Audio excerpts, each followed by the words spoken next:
자, 하나님 말씀은 본문 말씀 출애굽기 24장 12절에서 18절입니다. 요한복음 4장 5절에서 15절입니다. 로마서 5장 1절에서 5절입니다. 자, 출애굽기 24장 12절에서 18절입니다. 12절입니다. 여호와께서 모세에게 이르시되 너는 산에 올라 내게로 와서 거기 있으라. 네가 그들을 가르치도록 내가 율법과 계명을 친히 기록한 돌판을 내게 주리라. 모세가 그의 부하 여호수아와 함께 일어나 모세가 하나님의 산으로 올라가며 장로들에게 이르되 너희는 여기서 우리가 너희에게로 돌아오기까지 기다리라. 아론과 훌이 너희와 함께 하리니 물을 일이 있는 자는 그들에게로 나아갈지니라 하고, 모세가 산에 오르매 구름이 산을 가리며 여호와의 영광이 신의 산 위에 머무르고 구름이 엿새 동안 산을 가리더니 일곱째 날에 여호와께서 구름 가운데서 모세를 부르시니라. 산 위에 여호와의 영광이 이스라엘 자손의 눈에 맹렬한 불같이 보였고 모세는 구름 속으로 들어가서 산 위에 올랐으며 모세가 40일 40야를 산에 있으니라. 아멘. 요한복음 4장 5절에서 15절입니다. 5절입니다. 사마리아에 있는 수가라 하는 동네에 이르시니 야곱이 그 아들 요셉에게 준 땅이 가깝고 거기 또 야곱의 우물이 있더라. 예수께서 길 가시다가 피곤하여 우물 곁에 그들어 앉으시니 때가 6시쯤 되었더라. 사마리아 여자 한 사람이 물을 기르러 왔음에 예수께서 물을 좀 달라 하시니 이는 제자들이 먹을 것을 사러 그 동네에 들어갔음이로다. 사마리아 여자가 이르되 당신은 유대인으로서 어찌하여 사마리아 여자인 나에게 물을 달라 하나이까 하니 이는 유대인이 사마리안과 상정하지 아니함이더라. 예수께서 대답하여 이르시되 만일 하나님의 선물과 또 내게 물 좀 달라 하는 네가 누구인 줄 알았더라며 네가 그에게 구하였을 것이요 그가 생수를 내게 주었으리라. 여자가 이르되 주여 물 기를 그릇도 없고 이 우물은 깊은데 어디서 당신이 그 생수를 얻겠사옵나이까. 우리 조상 야곱이 이 우물을 우리에게 주셨고 또 여기서 자기와 자기 아들들과 짐승이 다 마셨는데 당신이 야곱보다 더 크니이까. 예수께서 대답하여 이르시되 이 물을 마시는 자마다 다시 목마르려니와 내가 주는 물을 마시는 자는 영원히 목마르지 아니하리니 내가 주는 물은 그 속에서 영생하도록 솟아나는 샘물이 되리라. 여자가 이르되 주여 그런 물을 내게 주사 목마르지 않고 또 여기 물 기르러 오지도 않게 하옵소서. 아멘. 로마서 5장 1절에서 5절입니다. 1절입니다. 그러므로 우리가 믿음으로 의롭다 하심을 받았으니 우리 주 예수 그리스도로 말미암아 하나님과 화평을 누리자. 또한 그를 말미암아 우리가 믿음으로 서 있는 이 은혜에 들어감을 얻었으며 하나님의 영광을 바라고 즐거워하느니라. 다만 이뿐 아니라 우리가 환난 중에도 즐거워하나니 이는 환난은 인내를, 인내는 연단을, 연단은 소망을 이루는 줄 아밀러라. 소망이 우리를 부끄럽게 하지 아니하며 우리에게 주신 성령으로 말미암아 하나님의 사랑이 우리 마음에 부은 바 됨이니. 아멘. 자, 우리는 본문에서 먼저 체험의 중요성을 찾을 수 있습니다. 하나님께서는 백성들에게 먼저 율법과 계명을 선포하신 후에 먼저 모세를 하여금 가르치시기 전에 앞서 어때요? 하나님을 만나도록 이렇게 하셨습니다. 마음의 준비가 돼 있어야 돼요. 그래서 하나님께로부터 율법과 계명이 새겨진 돌판을 받는 과정들은 이 모세에게 있어서 율법과 계명을 가르치기 이전에 중요한 체험입니다.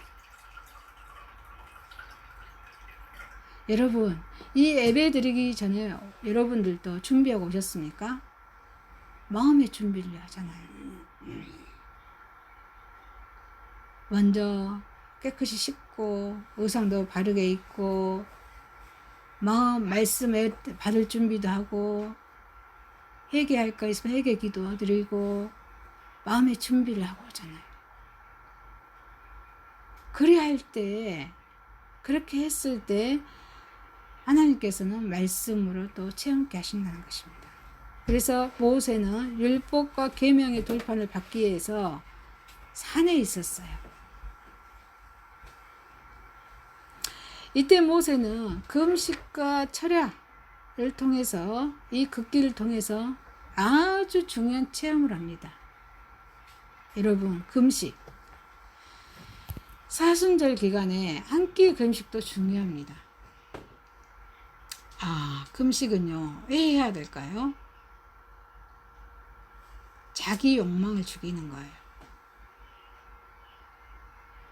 자신을 십자가에 못 박는 거예요. 그러면 하나님 나라가 보이겠죠. 금식과 철야라는 극기를 통해서 이 모세는 체험을 하게 됩니다. 그래서 예수님의 승천 이후에도 사도들, 예수님의 제자들도 예루살렘의 다락방에서 모여서 기도할 때 또 함께 하였던 이런 성도들에게 성령님께서 역사하십니다. 그래서 그 하나님의 체험을 하게 됩니다. 그래서 이 모세는 이스라엘의 수많은 백성들 중에서 오로지 누구에게만 나아갔어요? 하나님께 나아갔습니다. 그래서 이 체험은 어떤 모임이나 단체적인 체험이 아닙니다. 또 개개인이나 한 사람 한 사람의 개인적인 체험을 말하는 것입니다. 늘 말씀드리죠. 하나님과 나의 관계는 개인적이다. 개인적입니다. 그래서 왜냐하면 자신이 스스로 체험하지 못하면은 우리에게 맡겨진 사명을 감당할 수 없기 때문입니다. 그래서 이 모세는 이 체험 후에 율법과 계명을 설교할 수 있게 됩니다. 그래서 모세오경의 한 권인 신명기서가 모세의 유언집, 설교집입니다. 말씀을 선포하게 됩니다. 저도요, 선교사인 저도 이 말씀을 선포하기 위해서 이 본문을요, 몇 번을 읽어보고 또 설교 준비한 것도 몇 번을 읽어봐요. 준비를 합니다. 그래야 선포할 수가 있는 거예요. 준비가 필요합니다. 그래서 저기 성경에 나오는 선지자나 예언자들도 이 말씀을 체험한 후에 그 활동이 시작되었습니다. 신약 성경의 사도들도 오순절, 사도행전 2장이 오순절 장이죠. 오순절 날에 성령님의 강림으로 인해서 체험이 있는 후에 어때요? 예수님의 복음 전파의 사명을 감당할 수 있었습니다. 그 사도행전 몇 장이요? 2장에 그 말씀이 나와요. 그래서 저와 우리들에게 맡겨진 사명이 없다면, 우리에게 맡겨진 사명이 없다면은 우리는 어때요? 이런 체험을 할 필요도 없습니다. 사명을 맡은 자의 성공과 실패는 어떻게 할까요? 성공이냐 실패냐, 어떤 것이 좌우될까요?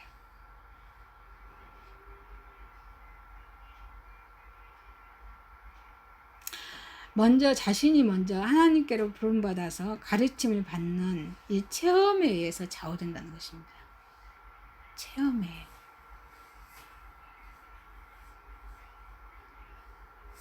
우리가 많이 배웠고 인간의 학문이나 능력에 의존한다면 실패할 수밖에 없습니다. 왜요? 그건 한계가 있기 때문에 그렇죠. 그래서 어떤 경우에도 꼭 이루어야 하는 것이 사명이에요. 여러분, 저와 여러분 사명 있습니까? 이인표십사는 사명 있습니까? 사명이 있기 때문에 우리가 존재하는 거예요. 사명이 없다면요, 바닥으로 떨어집니다. 우울감이 오고, 우울증이 오고, 왜 내가 살아야 되지? 이 코로나 시대에 불평불만, 감사라 여겨지지 않고 늘 자책합니다. 근데 사명 있는 자는 어때요? 주님을 바라보게 됩니다. 우리 모두 깊은 체험으로 인해서 중요한 사명을 이루도록 노력하는 성도님 되시기를 주님의 이름으로 축원합니다. 그래서 우리 믿음의 성도는 먼저 누구를 만나야 돼요? 하나님을 만나야 됩니다. 그래야 사명을 감당할 줄 믿습니다. 자, 두 번째, 믿음의 성도는 자, 겸손하신 예수님을 닮아갑니다.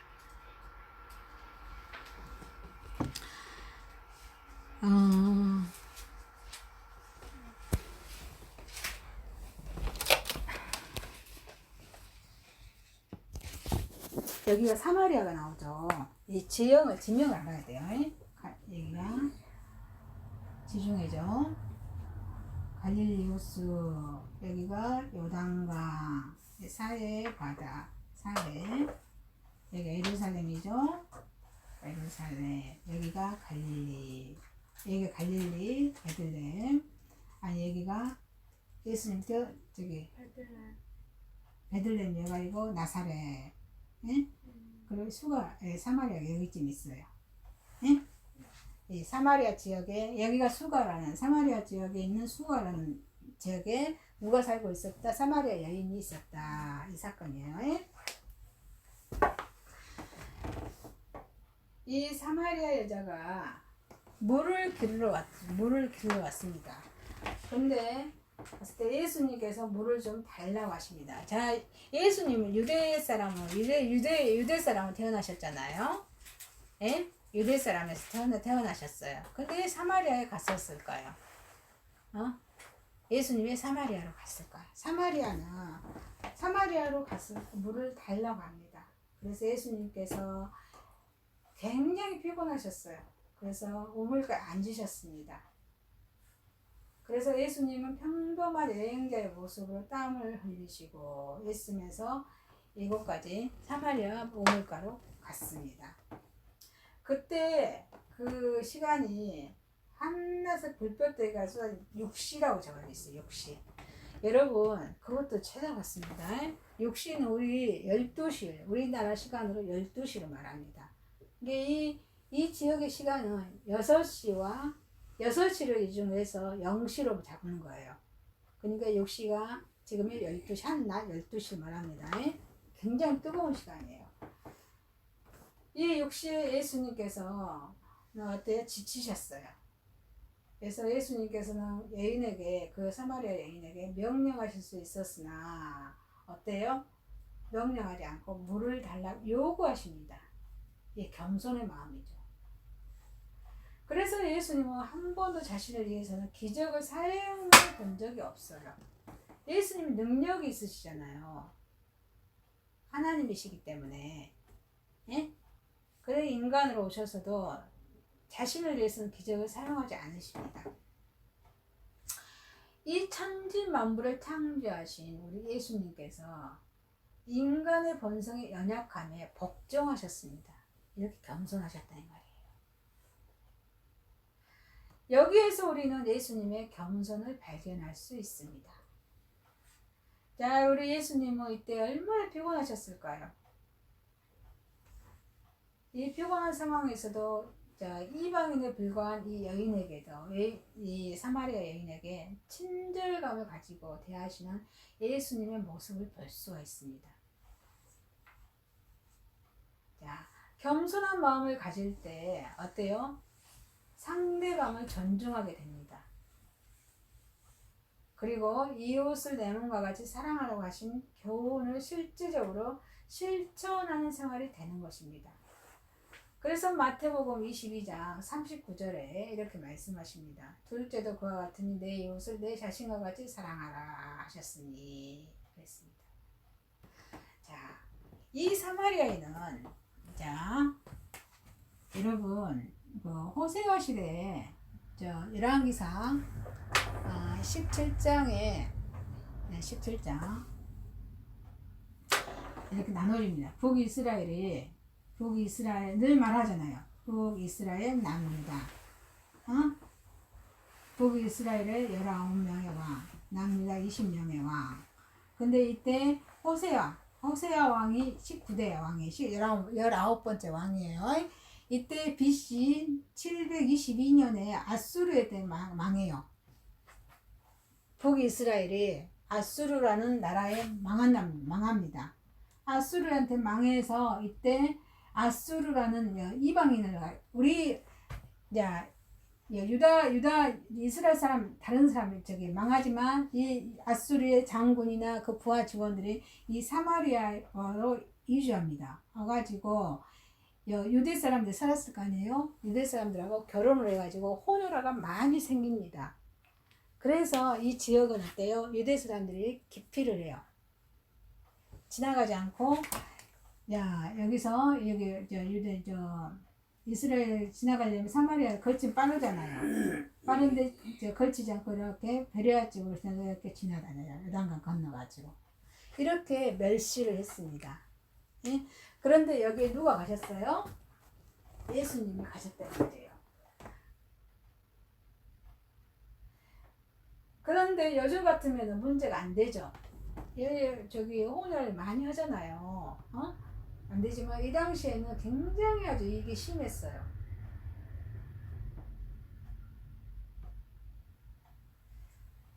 그런 것처럼 어느 날 어떻습니까? 여러분 교회는 늘 흩어지는 교회야 모이는 교회가 있다겠죠. 우리 흩어지는 교회에서 디아스포라 교회 우리가 흩어져 있는 교회에서 A형을 보고 사람을 멸시하거나 천대하는 경우가 있습니까? A형을 보고는 절대 그렇게 해서는 안 됩니다. 우리는 내면을 바라볼 줄 알아야 됩니다. 사람을 볼 때 저 사람은 어디서 잘 읽혀오고 멋지게 오고 그 A형만 보면 안 된다는 것입니다. 내면을 바라봐야 돼요. 그게 영안이 열리는 거예요. 내면을 바라볼 줄 알아야 됩니다.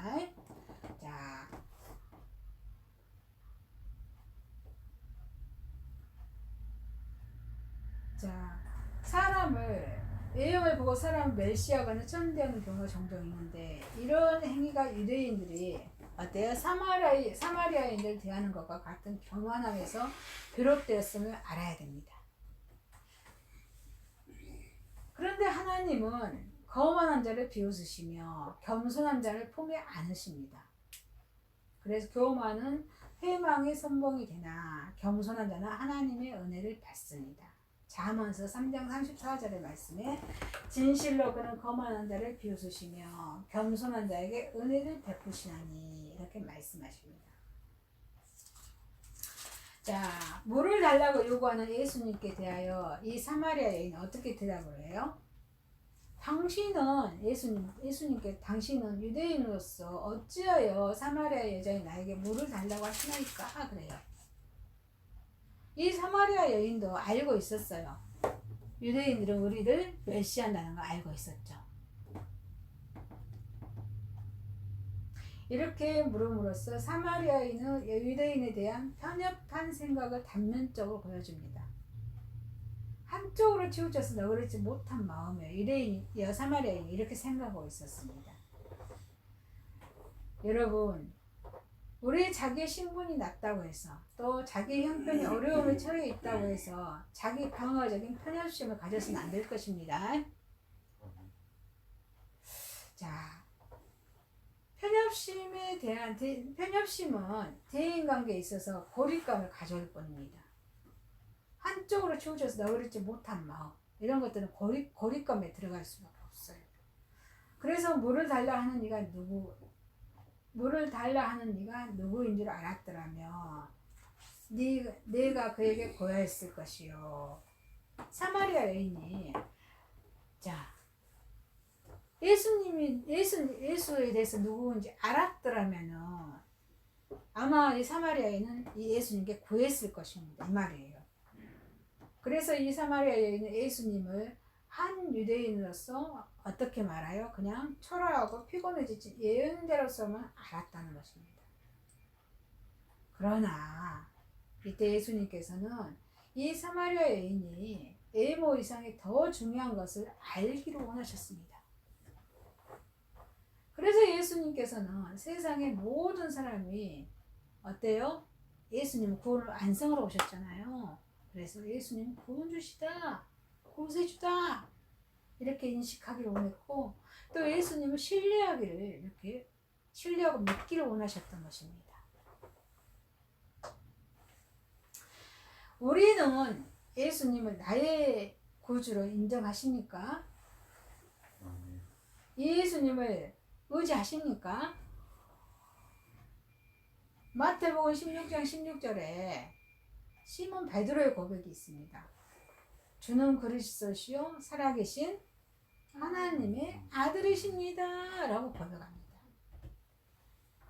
저와 여러분도 주님이 하나님이시라는 것을 고백하는 저 여러분 되시기를 주님을 축원합니다. 그 예수님께서는 하나님의 선물을 주시러 어때요? 이 세상에 오셨습니다. 그리고 예수님은 구원을 완성하시기에 오셨습니다. 에베소서 2장 8절에 너희는 그 은혜에 의하여 믿음으로 말미암아 구원을 받았으니 이것은 너희에게 난 것이 아니라 누구의 선물이다? 하나님의 선물이다 라고 말씀하십니다. 하나님이 이런 선물을 우리에게 주셨다는 것은 말로 형용할 수 없는 우리의 축복입니다.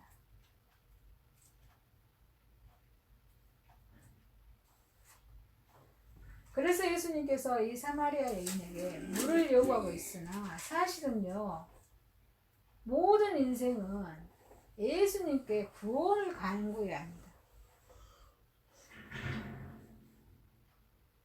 내가 그에게 구하였을 것이요 그가 생수를 내게 주었으리라. 예수님께서는 그의 일생을 통해서 한 번도 손을 내밀어서 다른 사람 도움을 요청한 적이 없습니다. 그런데 이 사마리아 여인에게 물을 달라고 요청합니다.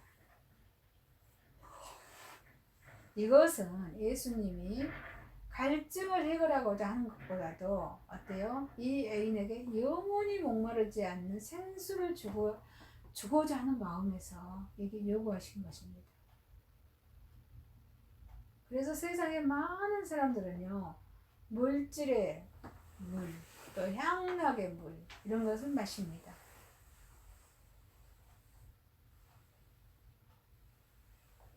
물질이 답니까? 즐거움이 답니까? 그러나 이러한 물들은 어때요? 물질이나 향락은 마시는 자는 다시 어때요? 이러한 물질이 많고 즐거움이 향나게 하죠. 먹고 쓰고 이런 거 즐거움이 있는 사람이 어때요? 영원히 그렇게 갈 수 있습니까? 다시 목마르게 됩니다. 그러나 우리 예수님께서 주시는 생수, 성령을 통해서 새 생명을 공급하는 자는 영원히 목마르지 않게 되는 것입니다.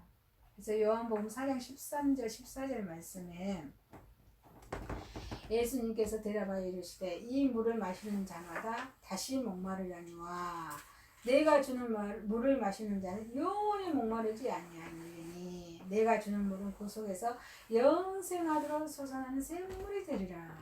아멘이십니까? 아멘.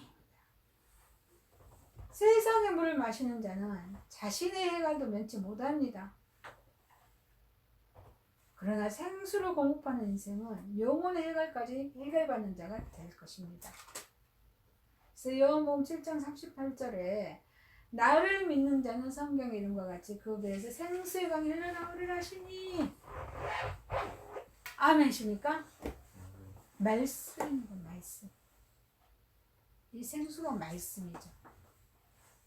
그래서 믿음의 성도는 어떻게 해야 돼요?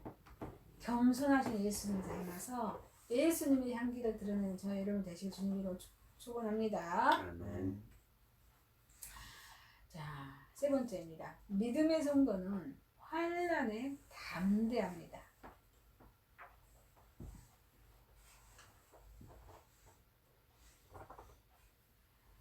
로마서는 바울이 썼습니다.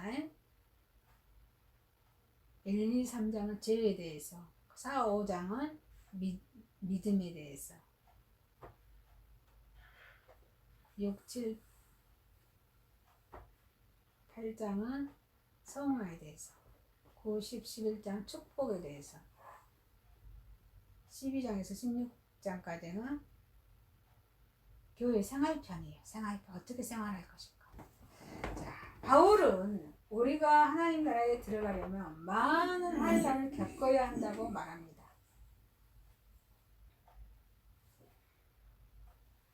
그래서 사도행전 14장 22절에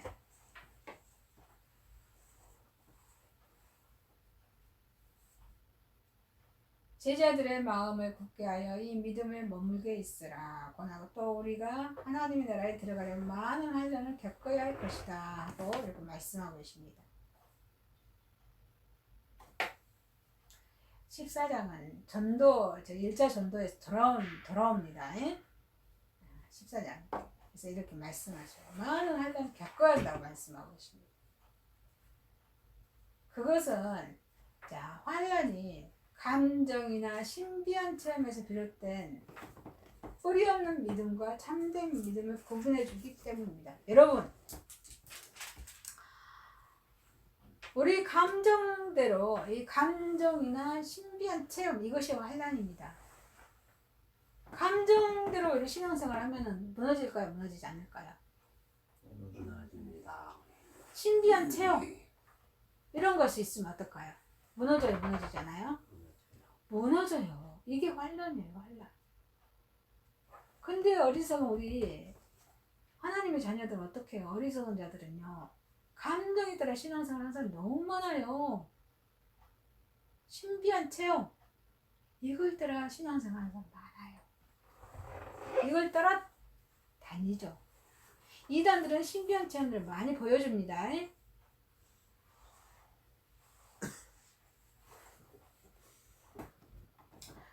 그래서 감정에 따라 신앙생활을 하는 사람은 환난을 견딜 수가 없어요. 그래서 예수님께서 씨 뿌리는 비유를 통해서 환난을 견디지 못한 감정적인 신앙을 경고하십니다. 자, 씨 뿌리는 비유 보겠습니다. 자, 우리 선교회에 돌밭이 많잖아요. 돌이 많잖아요. 자갈이 많잖아요. 자갈이 많은 곳에 씨를 뿌리면은 씨가 잘 자라나요. 나는데 어때요? 비가 많이 오거나 바람이 불면 그게 뽑혀져 버리더라고요. 작년에 그런 경험을 많이 했습니다. 그와 마찬가지로 돌밭에 뿌리는 씨앗은 빠르게 싹이 나지만 씨 뿌리는 비유를 통해 환난을 견디지 못한 감정적 신앙을 경고해 하십니다.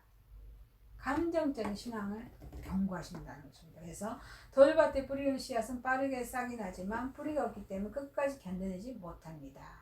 그래서 감정적인 신앙을 가진 사람은 신실한 신앙을 가진 듯 하다가도 어때요?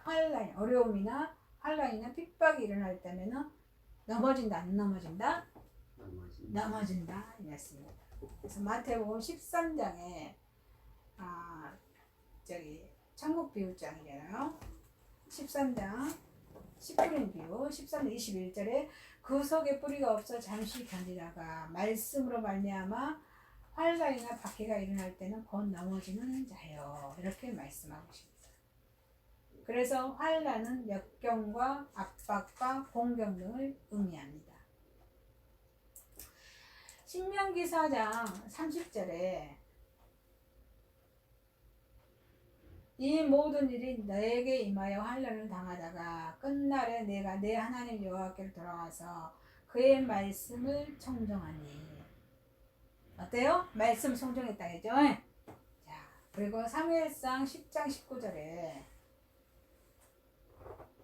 너희는 너희를 모든 재난과 고통 중에서 친히 구원하여 내신 너희 하나님을 오늘 버리고 이르기를 우리 위에 왕을 세우라 하는도다. 그런즉 이제 너희의 지파들어 1000명씩 여호와 앞에 나오라. 왕을 세우자 그래요. 왕을 세우자. 그래서 이때 사무엘이 누구를 왕을 세웁니까? 사울왕을 세우는 거예요. 10장에, 사무엘상 10장에 하나님께 나와야 된다. 사울왕 왕을 세우자 그러는 거예요. 백성들이. 그리고 또 요한계시록 2장 10절에 너는 장차 받을 고난을 두려워하지 말라. 볼지어다 마귀가 장차 너희 가운데서 몇 사람 옥에 던져 시험을 받게 하리니 너희가 10일 동안 환난을 받으리라. 네가 죽도록 충성하라. 그리하면 네가 생명의 관을 네게 주리라. 환난이 옵니다. 환난이 올 때 주님을 바라봐야 된다 이 말씀이에요. 그리고 22절, 자 2장 22절, 요한계시록 2장 22절. 볼지어다 내가 그를 침상에 던질 것이요 또 그와 더불어 간음한 자들도 매일 그 행위를 회개하지 아니하며 큰 환난 가운데 던지고. 회개하지 아니하면 큰 환난 가운데 넘어진다 이 말이에요. 우리가 죄를 지었을 때는 반드시 뭐 해야 된다? 회개를 하고 다시는 그 죄에 대해서 짓지 말아야 된다. 이렇게 말씀하고 있어요. 그래서 이 환난은 어떤 형태든지 모든 사람의 삶 가운데 존재한다, 존재하지 않는다? 존재하는 것입니다. 여러분, 인간의 환난은 예수님 잘 믿는 사람들 더 존재합니다. 우리가 예수님 믿기 때문에 환난이 없다고 생각하면 안 됩니다. 환난 다 존재해요. 믿는 자나 믿지 않는 자나 환난이 다 있습니다. 그렇지만 믿는 자는 어때요? 환난이 왔을 때로 감정대로 처리 안 하고 주님의 말씀을 따라감으로 인해서 순종함을 승리한다는 것입니다. 예수님께서는 너희가 환난을 당해라 담대하라고 말씀하십니다. 아멘이십니까? 그래서 그리스도를 따르는 성도들에게는 어때요? 예수님을 따르는 성도에게는 환난이 필연적입니다. 반드시 그렇게 될 수밖에 없는 그런 상황이다 이 말씀입니다. 그래서 우리 성도들은 이 세상의 환난에 대해서 담대해야 합니다. 그래서 하나님 예수님께서 내가 세상을 이기었노라. 요한복음 16장 포도나무 비유죠. 13장 33절에 이것을 너희에게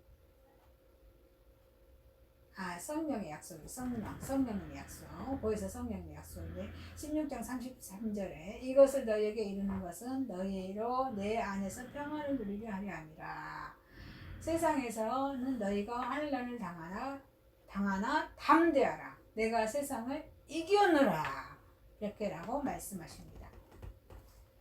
그리고 예수 그리스도는 죄와 사망의 권세를 이기시고 다시 어때요? 부활하셨습니다. 이 예수님을 우리가 믿는 거예요. 그래서 예수님은 구주로 보시는 우리 예수님을 구주로 보시는 우리들은 어때요? 이 환난을 당해도 어떻게 된다요? 담대해야 될 줄 있습니다. 자, 열왕기상의 18장에 갈멜산 엘리야입니다. 갈멜산 엘리야에 대한 말씀이 있어요.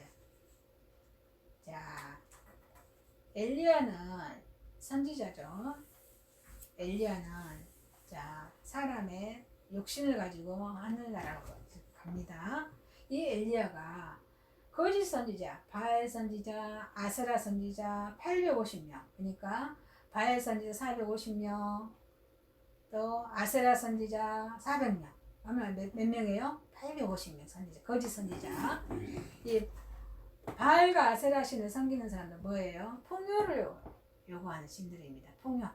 그냥 우리 육신에 잘 되기를 원하는 거예요. 이게 거짓 선지자들이 구하는 기도예요. 저 여러분들의 기도는 뭐를 구해야 될 줄 믿습니까? 하나님 나라 확장을 위한 기도를 해야 될 줄 믿습니다. 그의 나라와 의를 구하라. 그리하면 모든 걸 더 하시리라 그랬습니다. 이렇게 기도를 해야 돼요. 이 바알신과 아세라신은 풍요를, 사람들의 풍요 잘 되는 것만 기도하는 신들이에요. 이 850명과 대결을 합니다. 이때 엘리야는 어떻게 해요? 누구를 의지했을까요? 하나님을 의지합니다. 850명의 거짓 선지자들은 숫소 2명을, 송아 2마리를 갖다 주면서 하나는 그 850명이 저기 재단 바알과 아세라에 드리고, 또 하나는 누가 엘리야가 또 잡아서 드릴 때 하나님께서 역사를 하십니다. 그래서 하나님을 의지해서 다 안 되셨다는 거예요. 인간적인 힘으로 되겠습니까? 1대 850명인데. 그래서 하나님이 엘리야에게 응답하셨고, 엘리야는 승리하는 말씀이에요. 이때 가뭄이 내렸죠. 가뭄인데 비를 내려주셨다 이 말이에요. 엘리야 기도를 들어주셨다 이 말씀이에요. 그래서 우리는 환난을 당하지만 어때요? 세상을 이기신 그리스도께서 우리 안에 계심으로 담대하는 거예요. 내가 고난을, 어려움을 당하지만 내 안에 누가 계셔요? 성령, 예수님이 계시니까 담대해야 된다는 거예요. 아멘이십니까? 이 믿음을 가지고 나가셔야 합니다. 그래서 우리 그리스도인들은 단순히 고통을 견뎌내는 자가 아니에요. 한 걸음 더 나아가 환난 중에도 즐거워하는 자예요. 즐거워. 이해가 됩니까 이게요? 환난 당했는데 즐거워하라. 이해가 안 되잖아요. 즐거워라는 것입니다. 이것이 환난에 대한 어때요? 그리스도인에 대한 테러, 받은 테러이고 모습입니다. 자, 우리는 환난을 도리어 즐거워하고 영광스럽게 생각해야 합니다. 마태복음 5장에 팔복의 장이죠. 10장 12절에 의를 위하여 박해를 받는 자는 복이 있나니 천국이 그들의 것입니다. 나로 말미암아 너희를 욕하고 박해하고 거짓으로 너희를 거스려 모든 악한 말을 할 때에는 너에게 복이 있나니 즐거워하고 기뻐하라. 하늘에서 너희의 상이 큼이라. 너희 전에 있던 선지자들도 이같이 박해하였느니라 말씀하십니다. 그래서 예수님께서는 의를 위하여 핍박을 받는 자는 복이 있다. 의를 위하여 마태복음 5장 10절에 의를 위하여 박해를 받는 자는 복이 있나니 천국이 그들의 것입니다 라고 말씀하십니다. 그리고 또 환난과 핍박에 대해서도 기뻐하고 즐거워라고 말씀하십니다. 5장 12절에 마태복음 5장 12절 기뻐하고 즐거워라. 하늘에서는 너희의 상이 큼이라. 너희 전에 있던 선지자들도 이같이 박해하였니라 라고 말씀하십니다. 자, 누가는 누가복음도 쓰고 또 뭐를 썼어요? 사도행전도 썼습니다. 누가는 자 예수님의 명령에 따라 사도들이 주의 이름을 위하여 능력받는 일을 기뻐했다고 또 기록하고 있어요. 사도행전 5장에 자 41절에 사도들은 그 이름을 위하여 능력받은 일에 합당한 자로 여기심을 기뻐하면서 공회 앞에 떠나니라. 기뻐했다고 기록하고 있습니다. 자, 우리가 받은 환난은 잠시뿐입니다. 그래서 그 환난은 극히 경한 것으로 가벼운 것으로서 크고 영원한 영광에 중한 것을 이루게 해주는 귀중한 수단입니다. 고린도후서 4장 17절에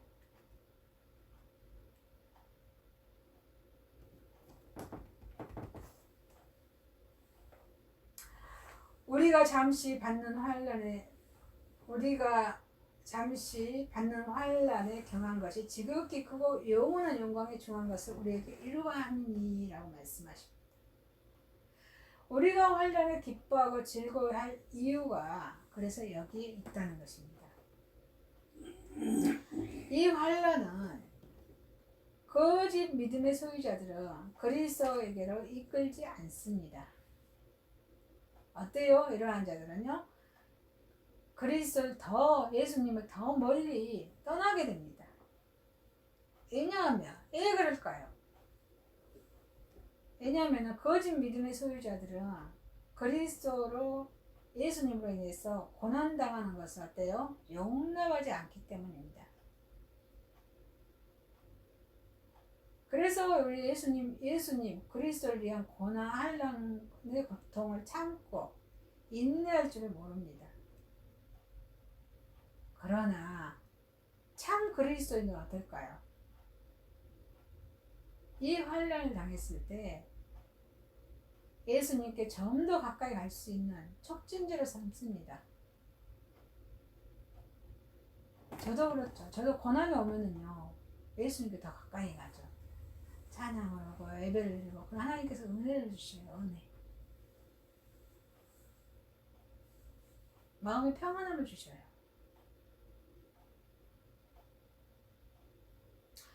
그래서 이 참 그리스도인들은 환난을 당하며 온갖 고통을 감수하며 참고 인내합니다. 아무리 모진 환난일지라도 하나님께서는 자신의 믿음의 상태를 테스트하시는 것을 보고 알고 하나님께 옳다 인정함을 받을 때까지 어때요? 그들은요, 참 그리스도인들은 인내합니다. 그래서 신실한 성도의 믿음의 능력은 어때요? 이렇게 인내로 나타납니다. 그래서 히브리서 기자는 주께서 그 사랑하시는 자를 징계하시고 그의 받으시는 이들 아들마다 책질하심이라. 징계는 다 받는 것이거든 너희에게 없으며 사생자여 참 아들이 아니니라.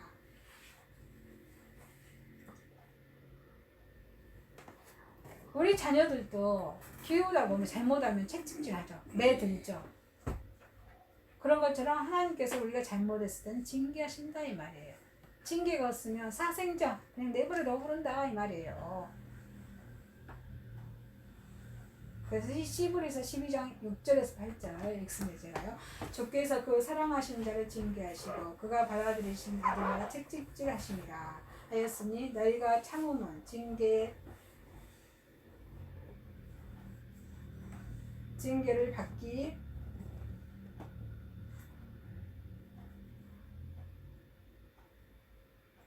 징계를 받기 위함이라. 하나님이 아들과 같이 너희를 대우하시나니 어찌 아버지가 징계하지 않는 이들이 있으리요. 징계는 다 받는 것이거든 너희에게 없으면 사생자의 친 아들이 아니니라고 단들이 말했습니다. 그래서 환난은 이와 같이 하나님의 사랑을 우리에게 나타낼 뿐만 아니라 우리 하나님께 대한 사랑을 시험하기도 합니다. 그래서 형통할 때만 하나님을 사랑하는 것은 참다운 사랑이 아닙니다. 그래서 우리 어때요? 저와 여러분은 하나님의 사랑은 환난을 통해서 더욱 빛나고 영광스럽게 될 줄 믿습니다. 그래서 저와 여러분 먼저 하나님의 사랑을 깨달아야 한다는 것입니다. 하나님의 지극한 사랑을 깨달을 때 환난에서 인내를 이루게 되고 또 환난에서 이렇게 인내하게 될 때 하나님께 대한 우리의 사랑을 참되다는 것을 알게 될 것입니다. 그래서 환난 당할 때 하나님의 사랑을 깨닫는 것은 매우 중요합니다. 담대함과 인내함과 즐거움에 우선해야 하는 것은 지극한 것입니다. 그래서 우리 믿음의 성도는 환난에 담대하는 저와 여러분이 되시길 주님의 이름으로 축원합니다. 말씀을 마치겠습니다. 믿음의 성도는 하나님을 만나야 합니다. 믿음의 성도는 겸손하신 예수님을 닮아가야 합니다. 믿음의 성도는 환난에 담대해야 합니다. 하나님 아버지 감사합니다. 사순절 기간 우리 믿음의 성도들은 하나님을 만남으로 겸손하신 예수님을 닮아가게 하시고 어려움과 고통이 올지라도 담대하게 즐거워하며 인내하며 연단의 소망을 갖게 하는 믿음이 있게 하여 주옵소서. 예수님의 이름으로 기도드려옵나이다. 아멘.